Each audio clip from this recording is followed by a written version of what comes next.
어제의 신앙 여러분 좋으셨습니까? 오늘 무엇을 보고 다짐할 수 있는데요? 내일 신앙 여러분 확신할 수 있습니까? 어제까지는 내가 제자였을지라도 오늘은 내가 무리가 될 수 있고 내일은 내가 주님의 반대자가 될 수도 있는 거예요. 내일 일은 몰라요. 나의 신앙을 여러분 자신만만히 하지 마십시오.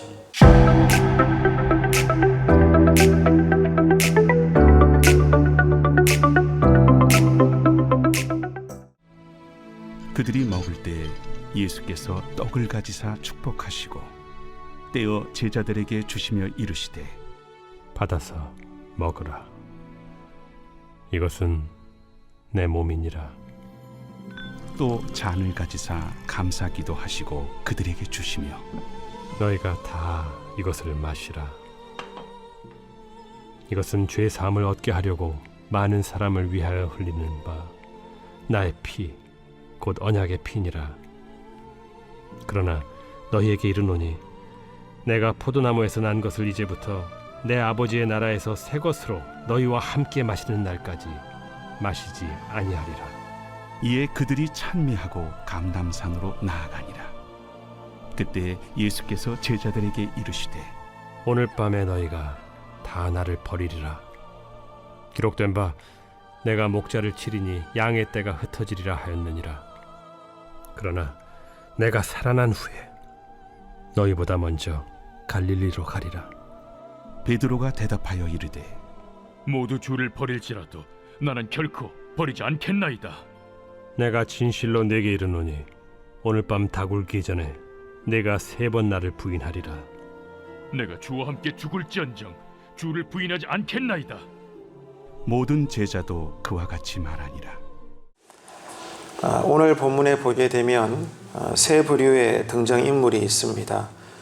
첫 번째 부류는 사리사욕을 위해서 수년 동안 함께했던 스승을 팔아버리는 사람입니다. 두 번째 부류는 의리와 충성이 있습니다. 그래서 이것을 다짐하지만 그 다짐을 지킬 만한 능력이 없는 사람입니다.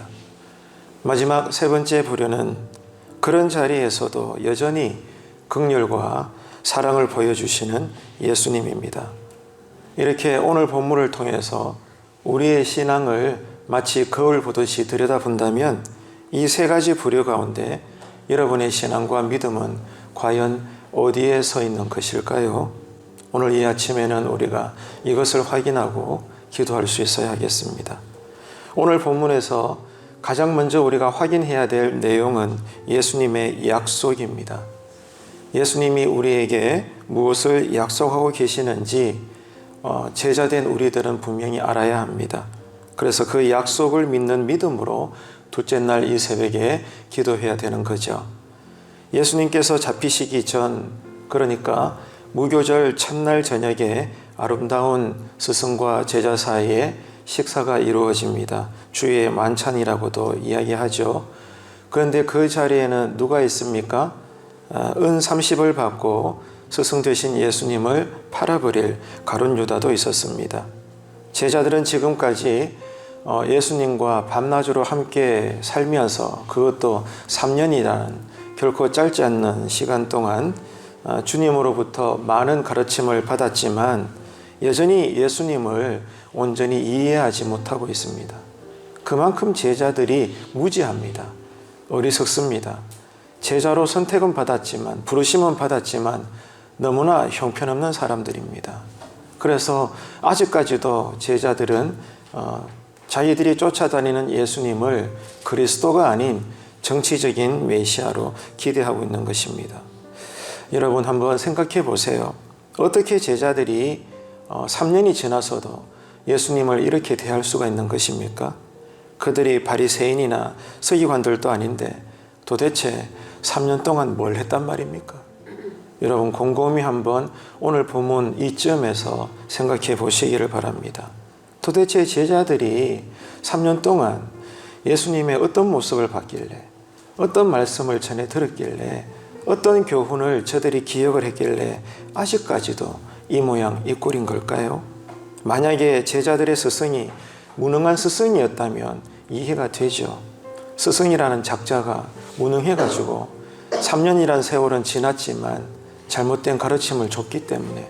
그래서 제자들도 어리석지만 여전히 잘못 배워가지고 지금 이렇게 헛다리를 짚고 있다면 이해가 될 법도 합니다. 왜? 스승부터가 무능하니까. 그런데 지금 이 제자들의 스승은 누구이십니까? 하나님이시잖아요. 하나님의 아들 예수님입니다. 완전히 거룩하신 예수님이 얼마나 완벽하게 제자 훈련을 시켰겠습니까? 그런데도 웬일인지 여전히 제자들의 모습이라는 것은 형편없기 거지가 없습니다. 여러분, 이것이 무엇을 의미하는지 아시겠습니까? 아무리 교회가 은혜롭고 예배가 능력이 많아도 은혜 받을 자는 은혜 받고 은혜 받지 못할 자는 은혜 받지 못합니다. 반대로 말해서 이단이 아니라면 교회가 아무리 부족하고 드려지는 예배가 아무리 형편없을지라도 그러나 여러분 똑같습니다. 은혜 받을 자는 은혜 받아요. 은혜 받지 못할 자는 은혜 받지를 못하는 것입니다. 피리를 불고 꽹과리를 쳐도 여전히 마음이 다친 자에게 그저 예배를 구경하는 그 심령에는 그 1시간 드려지는 예배가 여전히 지루할 뿐입니다. 조금만 늦어진다 싶으면 시계를 봅니다. 언제 마치나? 오늘 좀 기네? 죽을 때까지 그저 종교인으로 살다가 심판하실 주님 앞에 서게 될 뿐인 것입니다. 지금 여러분의 예배는, 심령은, 믿음은, 신앙은 어떤 상태에 있는 것인가? 오늘 이 제자들의 모습 앞에서 우리는 우리의 모습을 볼 수가 있는 것이죠. 3년이라는 훈련 기간을 우리가 지나갔음에도 불구하고 제자들이 여전히 예수님을 그리스도로 믿지 못하고 그 가운데 더 나아가 가룟 유다는, 제자들 가운데 가장 똑똑하다는 가룟 유다는 오히려 예수님을 몇 푼 받아가지고 그냥 팔아넘겨버리는 그런 여러분 기가 막힌 제자들의 모습을 우리는 지금 또 확인하고 있는 것입니다. 자, 이런 제자들, 형편없는 한심한 여전히 무지한 이런 제자들을 보면서 예수님의 마음이 어떨까요? 예수님은 완전한 하나님이시면서도 이 땅에 계시는 동안에는 완전한 사람이셨잖아요. 이런 제자들을 보면서 예수님의 마음은 어떠하셨을까? 여러분이라면 이런 제자들을 볼 때 어떤 마음을 가질 것 같습니까? 그런데 더 놀라운 것은 이런 제자들을 향한 예수님의 마음입니다. 예수님의 모습이 더 여러분 놀라운 것이죠. 이렇게 한심한 제자들 사이에서도 예수님은 어떻게 반응하십니까? 여전히 그들을 사랑하시겠다고, 여전히 그들을 위해서 희생하시겠다고 다짐하고 계십니다. 이렇게 바보스러울 수가 있을까요?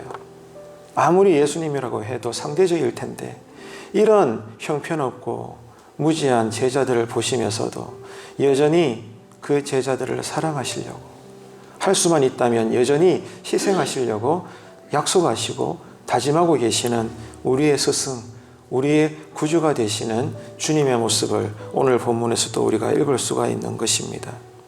여러분, 어떻게 이럴 수가 있을까? 우리 같으면 여러분 주님처럼 그렇게 사람들을 사랑할 수 있을까요? 예수를 믿는다 말하지만 누군가 나를 싫어해요. 늘 보면 내가 봐도 저 사람이 나를 싫어하는 게 뻔히 보입니다. 그리고 내가 뭔가를 하자 하면 무조건 나를 반대합니다. 그래서 나에게 상처를 줍니다.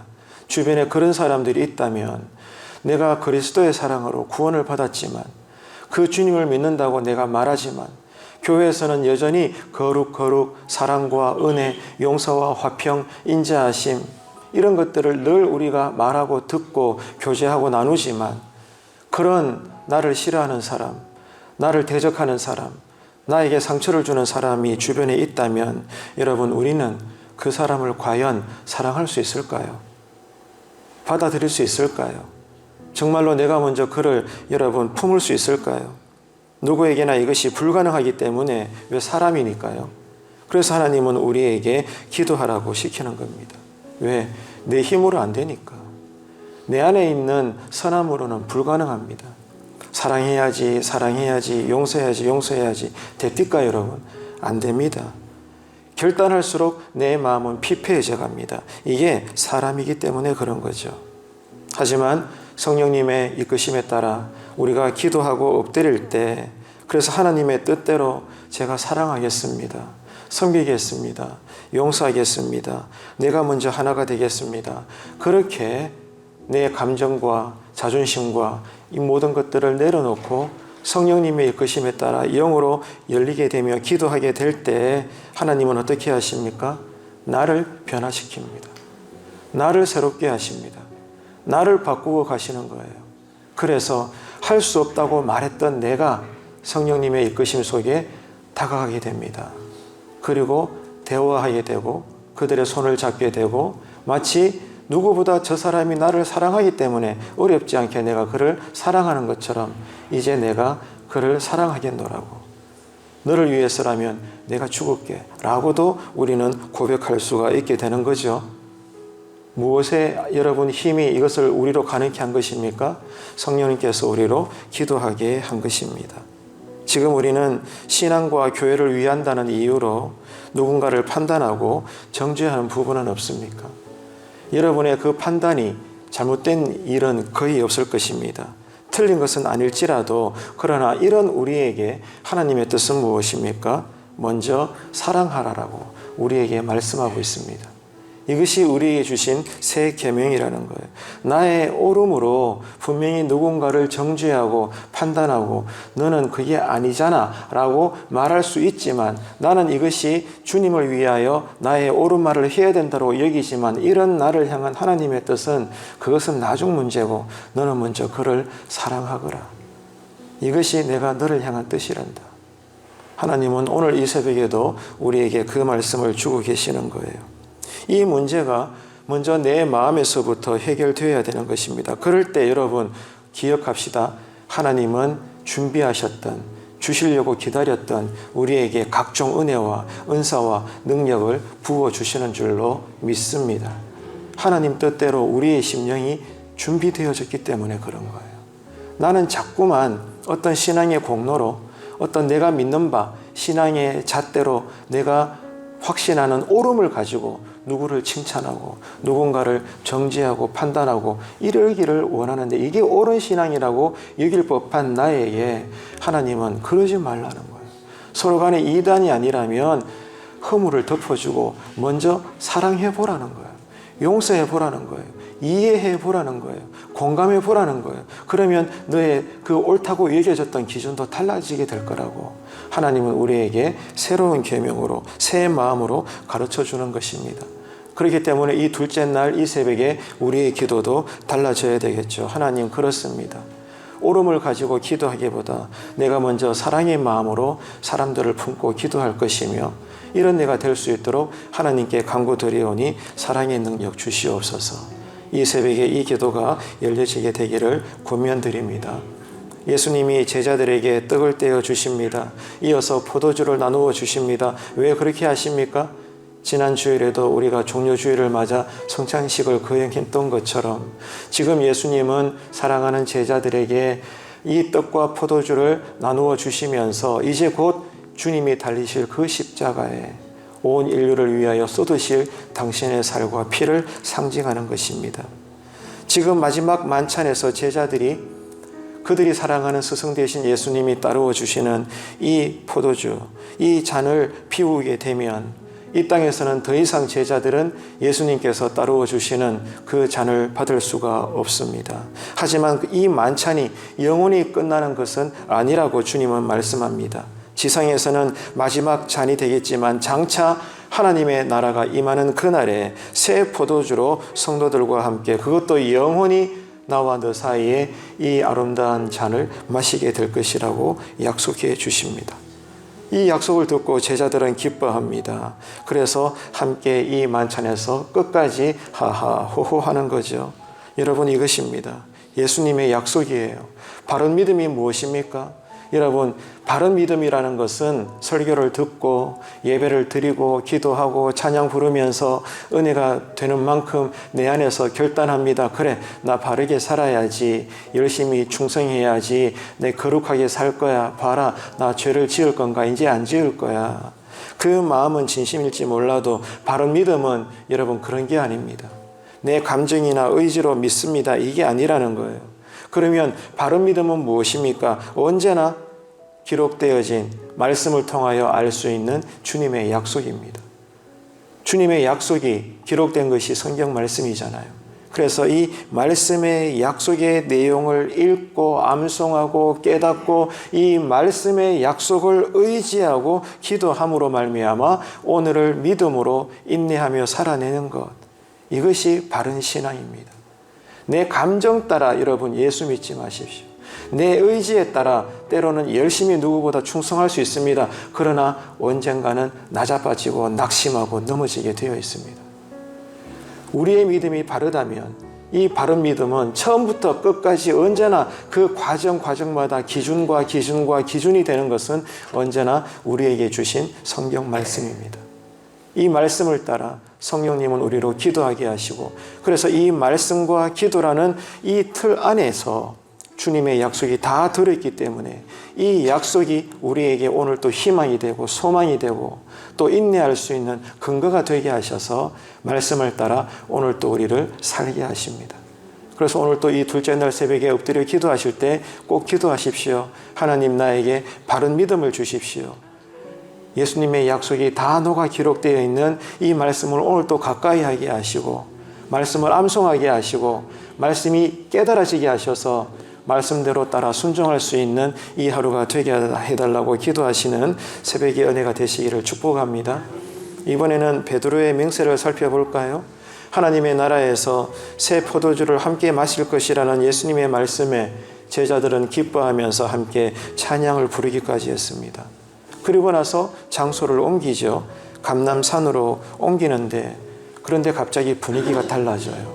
좀 전까지만 해도 함께 떡을 떼고 잔을 나누면서 예수님의 약속을 들었을 때 제자들이 기뻐하면서 찬미까지 불렀는데, 장소를 옮기고 나니까 예수님이 작정이나 한 듯이 찬물을 끼얹는 의외의 말씀을 하십니다. 뭐라는 거죠? 너희들이 다 나를 버릴 것이다. 충격적인 말씀을 하시는 거예요.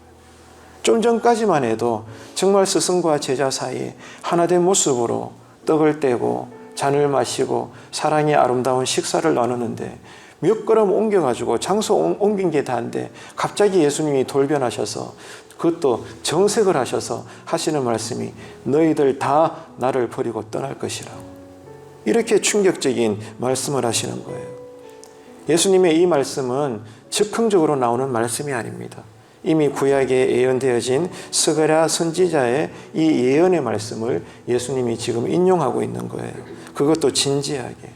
자, 이런 예수님의 무서운 말씀을 제자들이 들을 때 제자들 편에서는 얼마나 당황스럽겠습니까? 지금까지 가정을 뒤로 하면서 비록 여전히 형편없는 수준의 제자의 모습이지만 그래도 그들은 죽기 살기로 가정을 뒤로하고 생업도 포기하고 3년간 예수님을 따라다녔는데, 이제 와서 예수님이 하신다는 말씀이 자신들을 믿지 못하고 있네. 여러분, 이해가 되시죠? 얼마나 제자들 편에서는 서운하겠습니까? 얼마나 여러분 황당하고 이게 의의가 없는 지금 대화의 모습이겠습니까? 제자들 입장은 그런 거예요. 그렇다 보니까 이 제자들 사이에 누구보다 성격이 급한 베드로가 가장 먼저 반응을 합니다. 자신은 절대로 주님을 버리지 않겠다는 겁니다. 정녕 그런 일은 없을 거라는 거죠. 다른 제자들은 혹 그럴 줄 몰라도 나는 죽었다 깨어나도 주님, 그런 일은 없습니다. 내 사전에 배신이라는 말은 없습니다. 이렇게 가장 먼저 성격 급한 베드로가 이렇게 무서운 말씀을 하시는 예수님 앞에 그렇게 호기 있게 다짐을 합니다. 물론 이 베드로의 맹세는 진심에서 나온 말이죠. 그러나 여러분, 그렇지 않아요. 신앙이 무엇입니까? 신앙은 내 안에 다짐만으로 살아갈 수 있는 내용이 아닙니다. 그래서 여러분, 나를 의지하지 마세요. 나 한다면 한다. 봐라. 뭐든지 간에 나는 한다면 하는 거야. 자네 내 성격 알잖아. 여러분, 내 성격 의지하지 마세요. 내 안에 있는 의지, 결단력, 아무리 내가 은혜 받아가지고 성령 충만할 때가 있겠죠. 그럴지라도 예수 믿는 나를 의지하지 마세요. 신앙은 여러분 다짐만으로 지킬 수 있는 것이 아닙니다. 그럼 어떻게 해야 됩니까? 날마다 우리를 위해서 기도하시고 이끌어 가시는 주님만을 의지하게 되기를 축원합니다. 주님만을 의지하세요. 주님만을 바라보세요. 그것은 곧 우리에게 주신 성경으로부터 시작하는 거예요. 오늘 이 하루가 열리기 전에 말씀을 읽으십시오.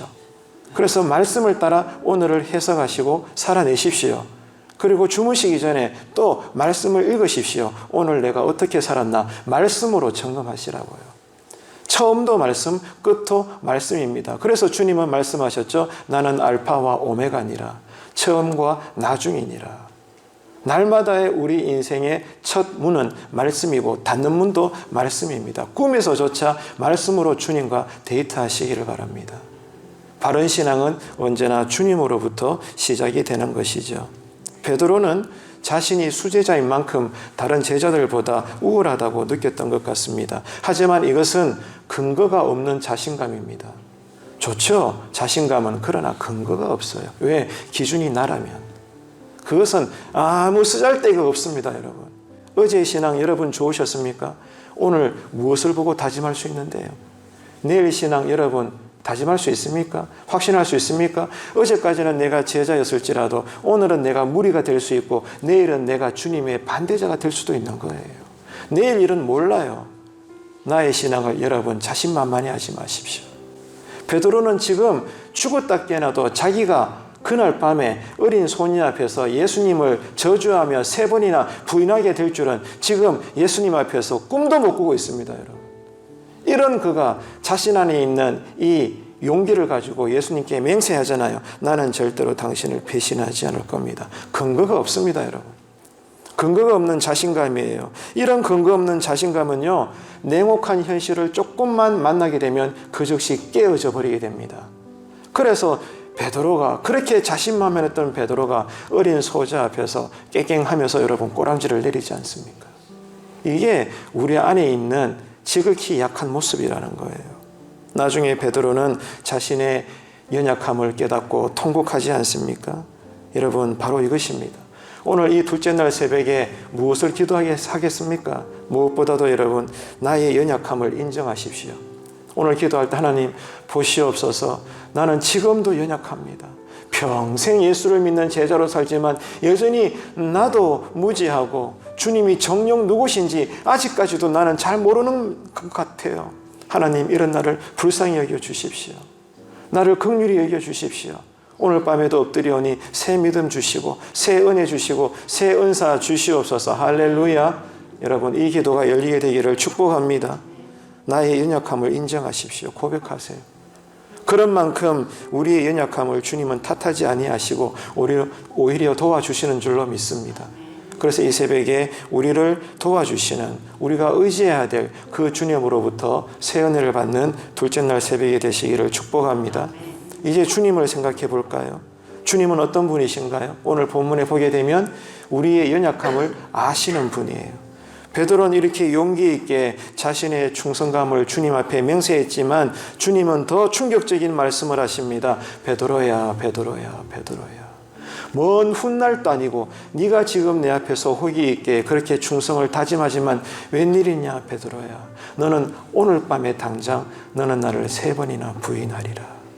충격적인 말씀을 하십니다. 그랬을 때 베드로와 제자들은 똑같이 예수님 앞에 버럭합니다. 주님, 아닙니다, 아닙니다. 무슨 말씀을 하십니까, 주님?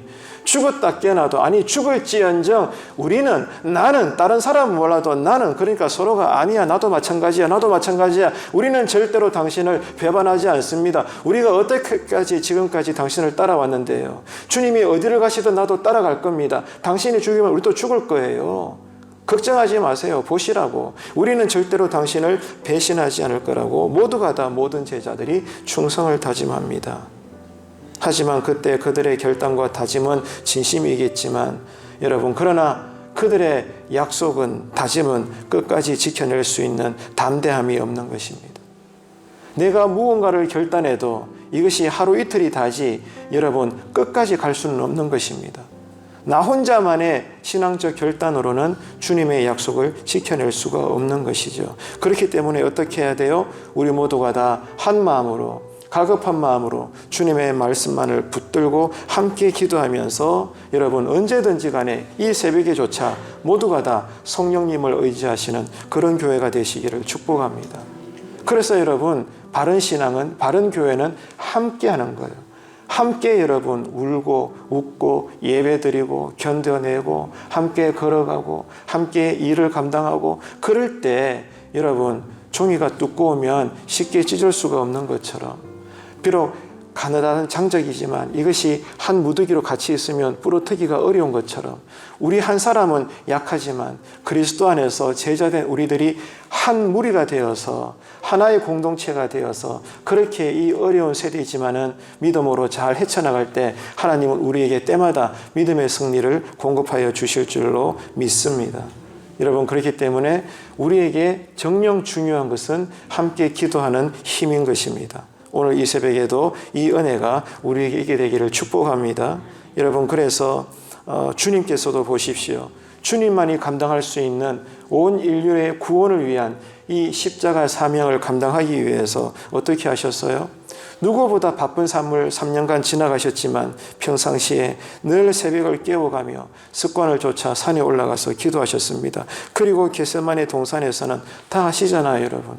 땀방울이 붉은 피와 같이 보일 만큼 극심한 두려움 속에서도 어떻게 했습니까? 끝까지 기도로 이겨내심으로 말미암아 십자가 사명을 온전히 감당하셨던 겁니다. 놀라운 것은 그렇게 기도했을 때 성경에 보니까 하늘의 천사들도 내려와 주님의 기도를 돕더라, 이렇게 기록하고 있어요. 이 놀라운 신비입니다.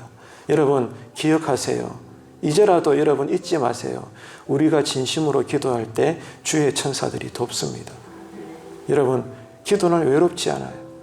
성령님의 인도하심을 따라 오늘 이 새벽에도 기도할 때요, 당신의 사자들이 우리의 기도를 돕습니다. 눈에 보이는 수평적으로 성도들도 내 기도를 돕지만, 성령님도 내 기도를 돕지만, 당신의 천사들도 우리의 기도를 돕는다는 거예요. 입체적으로 우리와 함께하는 거예요. 얼마나 든든합니까? 이런 어마어마한 지원군들이 나 한 사람을 위하여 지금 집중하고 있는 거예요. 여러분, 그래서 기도가 즐거운 시간 되기를 축복합니다. 기다려지는 시간 되기를 축복합니다. 나를 살리는 통로임을 믿으시기를 축복합니다, 여러분. 그렇기 때문에 지금 우리의 가정과 삶의 문제, 교회로 인한 고민과 염려가 있을 때 어떻게 해야 돼요? 기도밖에 없어요. 그것도 함께 어떻게 해서라도 힘써 모여서 주님, 우리 교회 살려주세요. 내 가정 지켜주세요. 믿으시면 아멘 합시다. 여러분, 기도로 다시 일어서고 회복되는 소문나는 우리 교회가 되기를 주님의 이름으로 축원합니다. 말씀을 정리하겠습니다. 예수님은 누구십니까? 우리의 연약함을 다 알고 계세요. 기도해야 되는 걸 알면서도 삶이 바빠서, 내가 아파서 이런저런 변명과 이유로 여전히 기도하지 못하며 살아가는 우리들이지만, 여러분 그렇잖아요. 이런 우리 수준밖에 안 되지만, 그러나 우리가 누굽니까? 주님을 사랑하잖아요. 이 새벽에 주님을 사랑하시는 분들은 다시 한번 아멘 합시다. 주님을 사랑하잖아요. 비록 말씀대로 살지 못하고 기도해야 되는 거 알면서도 또 결단하지 못하는 이 모양, 이 꼴로만 살아가는 우리들이지만, 그래도 우리가 주님을 사랑하잖아요. 무슨 말이에요? 우리의 연약함을 주님은 이해하십니다. 연약한 우리를 주님은 사랑하십니다. 그래서 주님은 오늘 또 우리의 연약함을 도와주십니다. 우리를 죄로부터 구원하시기 위하여 우리에게 오신 분이 오늘 또 우리의 기도를 듣고 계시는 주님이신 줄로 믿으시기를 바랍니다. 여러분, 그렇기 때문에 연약함으로 인해 오늘 또 내가 또 실패할 수 있고 넘어질 수 있지만, 그러나 완전히 나자빠지지는 마십시오. 네. 비록 폐장병 같은 모습일지라도, 그러나 주님을 사랑하는 마음으로 다시 일어나서 말씀에 의지하고 성령님에 이끌려서 또 기도하면 됩니다. 또 말씀 읽으면 됩니다. 또 여러분 섬기면 됩니다. 또 함께 예배 드리면 됩니다. 또 기도하고 엎드리면 됩니다. 할렐루야. 그러면 주님께서 우리에게 또 새 믿음을, 오늘 하루를 살 수 있는 분량만큼 허락하여 주실 줄로 믿습니다.